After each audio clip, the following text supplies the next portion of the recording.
ಧರ್ಮಸ್ಥಳದಲ್ಲಿ ನೂರಾರು ಶವಗಳನ್ನು ಹೂತಿಟ್ಟಂಥ ಪ್ರಕರಣ ಈಗ ದಿನೇ ದಿನೇ ಸಾಕಷ್ಟು ಟ್ವಿಸ್ಟ್ಗಳನ್ನು ಪಡ್ಕೊಳ್ತಾ ಇರ್ತಕ್ಕಂಥದ್ದು.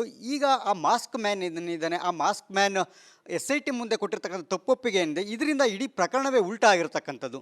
ಈವರೆಗೂ ಕೂಡ ಆಗಿದ್ದಂತಹ ಏನು ತನಿಖೆ ಇತ್ತು ಮತ್ತು ತನಿಖೆ ಆಯಾಮಗಳು ಎಲ್ಲವೂ ಕೂಡ ಏಕಾಏಕಿ ದಿಕ್ಕನ್ನೇ ಬದಲಿಸಿರ್ತಕ್ಕಂಥದ್ದು. ಹಾಗಿದ್ರೆ ಆತ ತಪ್ಪೊಪ್ಪಿಗೆ ಕೊಟ್ಟಿರ್ತಕ್ಕಂತಹ ಹೇಳಿಕೆ ಹಿಂದೆ ಯಾರಿರ್ಬೋದು, ಹಾಗೆಯೇ ಆ ಪ್ರಕರಣದ ಹಿಂದಿನ ಕಾರಣದ ಕೈವಾಡಗಳು ಯಾವುವು ಏನು, ಮತ್ತು ಸರ್ಕಾರ ಏನಾದರೂ ದುಡುಕಿ SIT ತನಿಖೆಗೆ ಕೊಡ್ತಾ, ಹಾಗೆಯೇ ಕಾಂಗ್ರೆಸ್ ನಾಯಕರ ಬೆಂಬಲ ಯಾರಿಗೆ ಅಂದರೆ ಧರ್ಮಸ್ಥಳಕ್ಕೋ ಅಥವಾ ಈ ಮಾಸ್ಕ್ ಮ್ಯಾನ್ ಕೊಟ್ಟಂಥ ಹೇಳಿಕೆಗಳಿಗೋ, ಈ ಥರ ಸಾಕಷ್ಟು ಚರ್ಚೆಗಳು ಕೂಡ ಇದೆ. ಈಗ ನಮ್ಮ ಜೊತೆ ಮಾತಾಡೋದಕ್ಕೆ ಕಾಂಗ್ರೆಸ್ನ ಹಿರಿಯ ನಾಯಕರು ಹಾಗೆಯೇ ದೆಹಲಿ ವಿಶೇಷ ಪ್ರತಿನಿಧಿಗಳಂತ TB ಜಯಚಂದ್ರ ಅವರು ಇದ್ದಾರೆ. ಅವರ ನಿಲುವು ಏನು, ಮತ್ತು ಈ ಮಾಸ್ಕ್ ಮ್ಯಾನ್ ಸ್ಟೇಟ್ಮೆಂಟ್ಗಳ ನಂತರ ಆಗುವಂತಹ ಬೆಳವಣಿಗೆಗಳ ಬಗ್ಗೆ ಅವರ ಅನುಭವ ಮತ್ತು ಅವರ ಒಪಿನಿಯನ್ ಕೇಳ್ತಾ ಹೋಗೋಣ. ಸರ್ ನಮಸ್ತೆ. ಈಗ ಮಾಸ್ಕ್ ಮ್ಯಾನ್ ಕೊಟ್ಟಿರ್ತಕ್ಕಂತಹ ಸ್ಟೇಟ್ಮೆಂಟ್ ಏನಿದೆ, ಇಡೀ ಧರ್ಮಸ್ಥಳ ಪ್ರಕರಣದಲ್ಲಿ ಕಳೆದ 2 ತಿಂಗಳಿಂದ ಏನು ಪ್ರಹಸನ ಆಯಿತು, ಇದರ ದಿಕ್ಕನ್ನೇ ಬದಲಾಯಿಸಿರ್ತಕ್ಕಂಥದ್ದು, ಈ ಆಯಮಾನಗಳೇ ಬದಲಾಗಿರ್ತಕ್ಕಂಥದ್ದು. ಈಗ ಮೊದಲನೇದಾಗಿ ಧರ್ಮಸ್ಥಳ ಸಂಬಂಧಪಟ್ಟಂತೆ ನಿಮ್ಮ ಫಸ್ಟ್ ರಿಯಾಕ್ಷನ್ ಸರ್. ಧರ್ಮಸ್ಥಳ ಮತ್ತು ಧರ್ಮಾಧಿಕಾರಿಗಳು ವೀರೇಂದ್ರ ಹೆಗ್ಗಡೆ ಅವ್ರ ಬಗ್ಗೆ ನನಗೆ ವಿಶೇಷವಾದಂಥ ಭಕ್ತಿ ಮತ್ತು ಗೌರವ ಇದೆ. ನಾನು ಶಾಸಕನಾಗಿ 48 ವರ್ಷ ಆಯಿತು. ಅದಕ್ಕಿಂತ ಮುಂಚೆಯಿಂದಲೂ ಕೂಡ ನಾನು ಧರ್ಮಸ್ಥಳಕ್ಕೆ ಹೋಗ್ತಾ ಇರ್ತೀನಿ, ಬರ್ತಾ ಇರ್ತೀನಿ. ಅಷ್ಟೇ ದೊಡ್ಡ ಪ್ರಮಾಣದಲ್ಲಿ ಧರ್ಮಸ್ಥಳದ ಧರ್ಮಾಧಿಕಾರಿಗಳ ಪರವಾಗಿರ್ತಕ್ಕಂಥ ಅನೇಕ ಚಟುವಟಿಕೆಗಳು ನನ್ನ ಮತಕ್ಷೇತ್ರದಲ್ಲೇ ನಡೀತಾ ಇದೆ. ಬಹುಶಃ ಸರ್ಕಾರಗಳು ಕೂಡ ನಡೆಸದೇ ಇರತಕ್ಕಂಥ ರೀತಿಯಲ್ಲಿ ಸರ್ಕಾರಗಳು ಮಾಡೋಕ್ಕಾಗದೇ ಇರತಕ್ಕಂಥ ಕೆಲಸಗಳನ್ನೆಲ್ಲದೂ ಕೂಡ ಮಾಡ್ತಿದ್ದಾರೆ. ನಮ್ಮಲ್ಲಿ ಕೆರೆ ಉಳನೆತ್ತುವಂಥ ಕೆಲಸ ಮಾಡ್ತಾಯಿದ್ದಾರೆ, ಕುಡಿಯೋ ನೀರನ್ನು ಕೊಡುವಂಥ ಕೆಲಸವನ್ನು ಮಾಡ್ತಾಯಿದ್ದಾರೆ. ಈ ರೀತಿಯಾಗಿ ಯಾವುದೇ ಸಮಸ್ಯೆಗಳು, ಜನಗಳ ಸಮಸ್ಯೆ ಬಂದಾಗಲೂ ಕೂಡ, ಆಮೇಲೆ ಇದು ಕುಡಿತದ ಚಟಕ್ಕೆ ಬಿದ್ದಿರ್ತಕ್ಕಂಥ ಜನರನ್ನ ಅವ್ರನ್ನ ಹೊರತರುವಂಥ ಪ್ರಯತ್ನಗಳನ್ನು ಕೂಡ ಮಾಡ್ತಾರೆ. ಇಂಥ ಅನೇಕ ಕಾರ್ಯಕ್ರಮಗಳಿಂದ ನಾನು ಭಾಗಿಯಾಗಿದ್ದೇನೆ. ಬಹುಶಃ ನಾನು ಅನೇಕ ಸಾರಿ ಹೋಗಿದ್ದೇನೆ ಕೂಡ. ಯಾವುದೇ ರೀತಿಯಲ್ಲೂ ಕೂಡ ನನಗೆ ಒಂದು ಕಿಂಚಿತ್ತು ಕೂಡ ಲವಲೇಶನು ಕೂಡ ಅನುಮಾನಗಳಾಗಲಿ ಇದು ಬಂದಿಲ್ಲ. ಆದರೆ ಎಲ್ಲೋ ಒಂದು ಕಡೆಗೆ ಈ ರೀತಿಯಾಗಿ ಆಗಿರ್ತಕ್ಕಂಥ ಬೆಳವಣಿಗೆ, ಈ ಬೆಳವಣಿಗೆ ಬಗ್ಗೆ ನಾನು ಹೆಚ್ಚಿಗೆ ಏನು ಹೇಳಕ್ಕೆ ಹೋಗೋದಿಲ್ಲ. ಈಗಾಗಲೇ ವಿಶದವಾಗಿ ವಿರೋಧ ಪಕ್ಷದ ನಾಯಕರು ಒಂದು ವಿಶೇಷವಾದಂಥ ನಿಯಮದ ಅಡಿಯಲ್ಲಿ ಅದು ಪ್ರಸ್ತಾಪ ಮಾಡಿದ್ದಾರೆ. ಅದು ವ್ಯಾಪಕವಾಗಿದ್ದಂಥ ಚರ್ಚೆ ಆಗಿದೆ. ಬಹುಶಃ ಇವತ್ತು ಗೃಹ ಸಚಿವರು ಉತ್ತರ ಕೊಡೋರಿದ್ದಾರೆ, ಉತ್ತರ ಕೊಡ್ತೀವಿ ಅಂತಕ್ಕಂಥ ಮಾತನ್ನು ಕೂಡ ಹೇಳಿದ್ದಾರೆ. ಆ ಉತ್ತರದಿಂದ ಹೊರಬರ್ಬೋದು, ಸತ್ಯದ ಹೊರಬರ್ತದೆ ಅಂಥೇಳಿ ನನಗೆ ವಿಶ್ವಾಸ ಇದೆ. ಎಲ್ಲೋ ಒಂದು ಕಡೆಗೆ ಇದು ವಿನಾಕಾರಣ ಯಾರೋ ಪಟ್ಟಭದ್ರ ಹಿತಾಸಕ್ತಿಗಳು ಅದು ಎಲ್ಲೋ ಒಂದು ರೀತಿಯಲ್ಲಿ ಕೂತು ಒಂದು ರೀತಿಯಾದಂಥ ಷಡ್ಯಂತರ ಮಾಡಿದ್ರಾ ಅಂತಕ್ಕಂಥ ಅನುಮಾನ ನನಗಿದೆ. ಅದು ಎಲ್ಲದೂ ಕೂಡ ಅದು ಬಗೆಹರಿಬೇಕಾದಾಗ ಗೃಹ ಸಚಿವರು ಉತ್ತರ ಕೊಟ್ಟ ಮೇಲೆ ಅದು ಬಗೆಹರಿತದೆ. ಅದು ಆದ ಮೇಲೆ ಮುಂದಿನ ಕ್ರಮಗಳೇನು ಅಂತಕ್ಕಂಥದ್ರ ಬಗ್ಗೆಯೂ ಕೂಡ ಅವರೇ ನಿರ್ಧಾರ ಮಾಡ್ತಾರೆ ಅಂತಕ್ಕಂಥ ವಿಶ್ವಾಸ ನನಗಿದೆ. ಸರ್ ಹಾಗೆ ಈಗ ಎದ್ದಿರ್ತಕ್ಕಂಥ ಪ್ರಶ್ನೆ ಏನಂದರೆ, ಈ ಮಾಸ್ಕ್ ಮ್ಯಾನ್ ಏನಿದೆ, ಈ ಮಾಸ್ಕ್ ಮ್ಯಾನ್ ಕೊಟ್ಟಿರ್ತಕ್ಕಂಥ ಹೇಳಿಕೆ ಇವತ್ತಿಗೆ ನೋಡ್ತಾ ಹೋದರೆ, ಹಿಂದೆ ಕಳೆದ 2 ತಿಂಗಳಿಂದ ಏನು ಸರ್ಕಾರ SIT ತನಿಖೆ ಕೊಡ್ತು, ಎಲ್ಲೋ ಒಂದು ಕಡೆ ದುಡುಕಿ SIT ತನಿಖೆ ಕೊಡಬೇಕಾಗಿ ಬಂತ ಅಂತ. ಯಾಕೆಂತಂದರೆ ತಾವೊಬ್ಬರು ಹಿರಿಯ ನಾಯಕರಾಗಿ ನೀವು ಹೇಳಿದ್ರಿ, ಸಾಕಷ್ಟು ವಿಚಾರಗಳನ್ನು ಧರ್ಮಸ್ಥಳದ ಬಗ್ಗೆ, ಸಾಕಷ್ಟು ವಿಚಾರಗಳನ್ನು ಅವರ ಅಭಿವೃದ್ಧಿ ಕಾರ್ಯಗಳನ್ನು ಹೇಳಿದ್ರಿ. ಆದರೆ ಈ ಅಭಿವೃದ್ಧಿ ಕಾರ್ಯಕ್ರಮಗಳ ಬಗ್ಗೆ ಸರ್ಕಾರಕ್ಕೆ ಮಾಹಿತಿ ಇರಲಿಲ್ವಾ? ಇಲ್ಲ ದುಡುಕಿ ಒಂದು ದೊಡ್ಡ ಒಂದು ಕ್ಷೇತ್ರದ ಬಗ್ಗೆ ಒಂದು ತೇಜೋವಧೆ ಮಾಡುವಂಥ ಕೆಲಸ ಆಯ್ತಾ ಅಂತಕ್ಕಂಥ ಚರ್ಚೆಗಳಿದ್ದಿರ್ತಕ್ಕಂಥದ್ದು. ಈಗ ನನಗೆ ಅದು 164 ಸ್ಟೇಟ್ಮೆಂಟ್ ಆಗಿದೆ ಕೋರ್ಟಲ್ಲಿ ಆದ ಮೇಲೆ SIT ಆಗಿರ್ತಕ್ಕಂಥದ್ದು.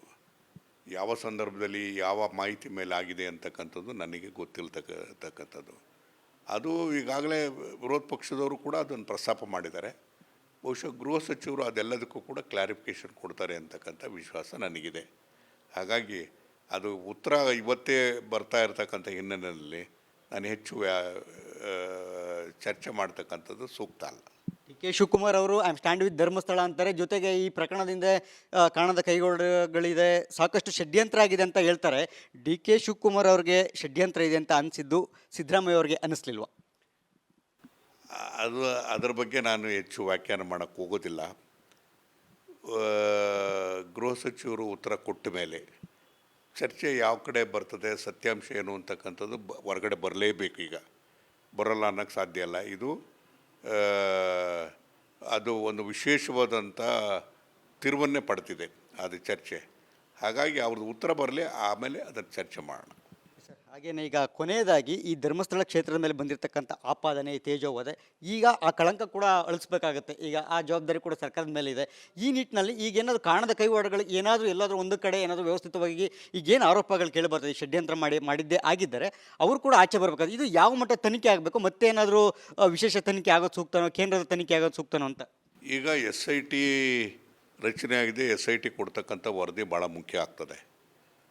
ಇದೇನು SIT ಗೊತ್ತಿಲ್ಲ ಅಂತಲ್ಲ, ಅಲ್ಲಿ ವಿಚಾರ ಮಾಡಿದಂಥ ಸಂದರ್ಭದಲ್ಲಿ ಎಲ್ಲ ವಿಚಾರನೂ ಕೂಡ ಅದನ್ನು ವಿಮರ್ಶೆ ಮಾಡ್ತಾರೆ.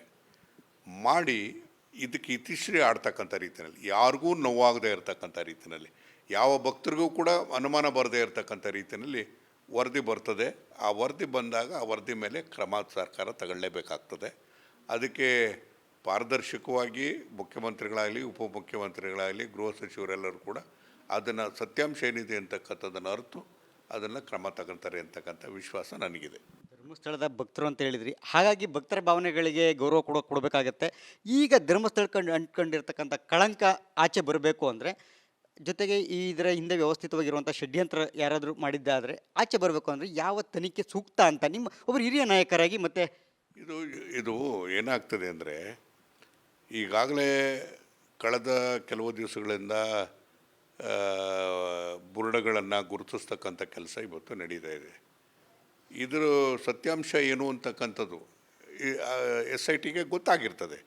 ಅಲ್ಲಿ ಅತ್ಯಂತ ಪ್ರಾಮಾಣಿಕವಾದಂಥ ಅಧಿಕಾರಿಗಳೇ ಅದರ ನೇತೃತ್ವವನ್ನು ವಹಿಸಿರಬೇಕಾದಾಗ ಅವ್ರು ಕೊಡ್ತಕ್ಕಂಥ ವರದಿನಲ್ಲಿ ಈ ಎಲ್ಲ ಸಲಹೆನೂ ಕೂಡ ಇರ್ತದೆ.